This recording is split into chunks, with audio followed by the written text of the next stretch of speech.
Welcome back to the channel, everybody. I'm Glenn McGowan, and I am on the road this morning. It is Thursday morning, and I'm heading up to pick up my brand new transmission for the C4. Last week's video, I talked a little bit about some problems I had with it, and the ZF Trans is just slowly but surely just on its way out. It's just making a ton of noise, and it's got to go. I really can't do any more projects to it until I fix this. It's kind of like the most important thing to do at this point. So after doing a ton of research and just trying to figure out what would be the best route for me, I made a decision, and I'm going up to a place about an hour away from me, pick up a new transmission. Now, I'll tell you what it is once I get it, probably back to the shop or whatever. I'm not going to do another ZF. Obviously, they don't make them new anymore. I searched around for a while trying to find a good used ZF, and I realized that finding one at this point for a good price, they all have like 80 to 100,000 miles on them. Any low mile ones are like $3,000 to $3,500, and you're still running the risk of having issues with it because it is a used transmission, and no one's really servicing those or rebuilding those at this point. ZF Doc was like the guy to go to, but now like his site's down, and you know what I mean. I wasn't planning on having mine rebuilt anyway because I heard the cost could be like up to like $4,000 to $5,000. You know, especially if there's problems once they open up the case. So I decided, you know, I'm not going to go that route. So at this moment, the decision I made was to get a new transmission. I also wanted to have it, you know, somewhat cost effective. Mainly, you know, a lot of people watching this have the early C4s, and you know, there's not a ton of options if you're running like the TunePort 350. So I wanted to do something that kind of relates to a lot of people, that's kind of cost effective, and that is a really good option for manual swapping these cars, especially if you have a 4+3 and you want, you know, a better trans in there, or if it's automatic, you want a better trans in there. So once we get up here and I get it, I'll go over the details of why I chose what I chose. This week's video is brought to you by LCOBMW.com. Shop our site for Corvette performance parts, merchandise, and much more. See the link in the description or visit LCOBMW.com.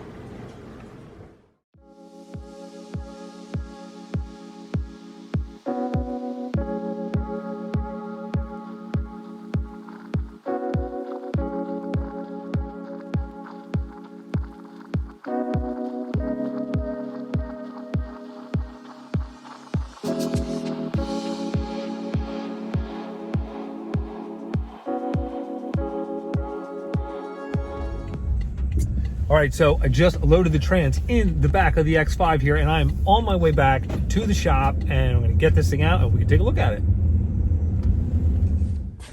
Okay, so I'm back at the shop. If you haven't guessed by now, it's obviously a Tremec transmission. Now, which one is it? Is it a 5-speed, a 6-speed? Let's take a look.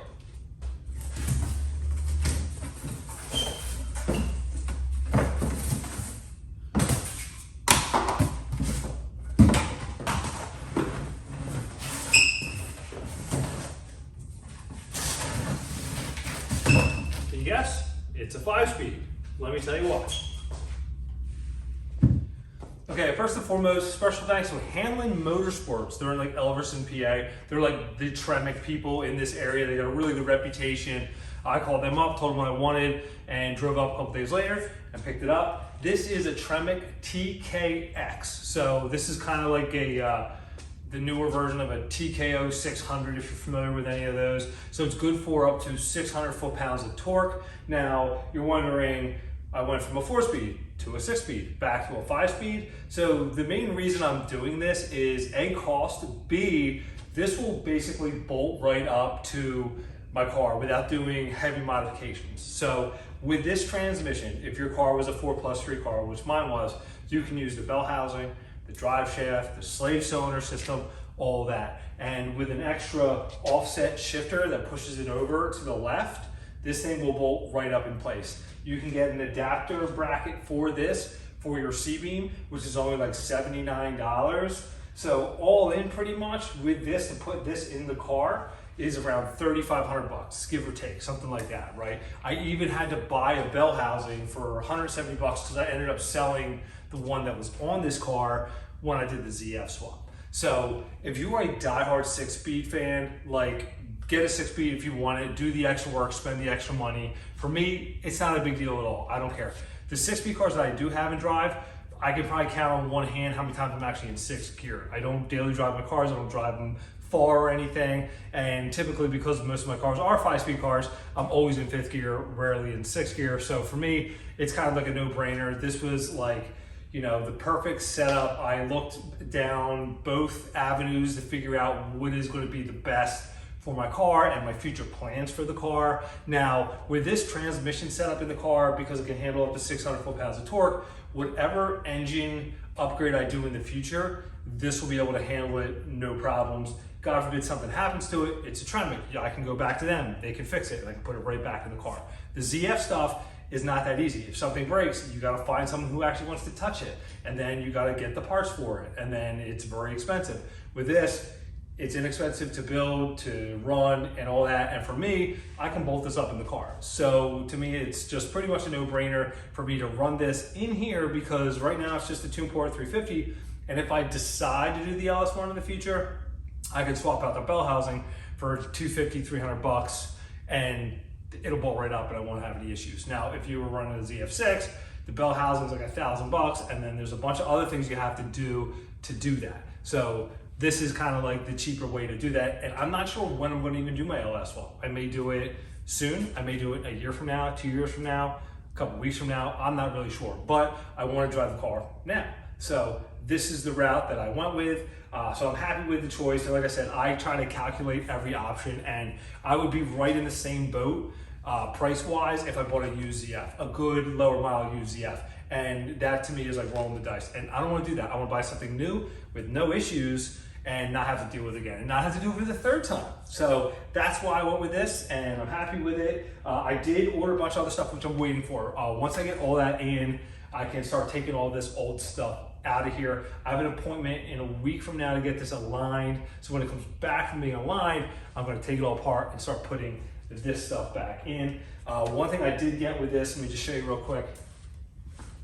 I bought the offset shifter. Now they have like a fancy pants special like adapter one that goes on the whole top of the transmission, like back here, and moves the whole shifter assembly over for C4. I believe the company is Silver Sport Transmission that makes pretty much the same kit for this to bolt into a C4, but I'm gonna be doing pretty much like my way, the most like inexpensive way to do this, by getting this offset shifter, which will move the shifter over. I bought another bell housing off of eBay, $169. I just ordered a new clutch for this. I ordered a yoke still, and then I ordered that bracket to hook up the C-beam for the back of this thing. And just to give you a reference too, like if you wanted to do a T56 in your car, now that same bracket that I paid $80 for is $300. And then you gotta shorten your drive shaft. So this, any manual drive shaft out of a C4 will work with, like the yokes are like $50. So it's really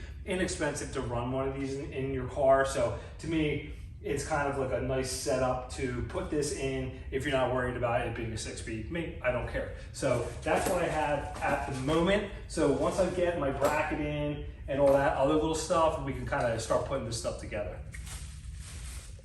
All right, let's take a look at my new little friend.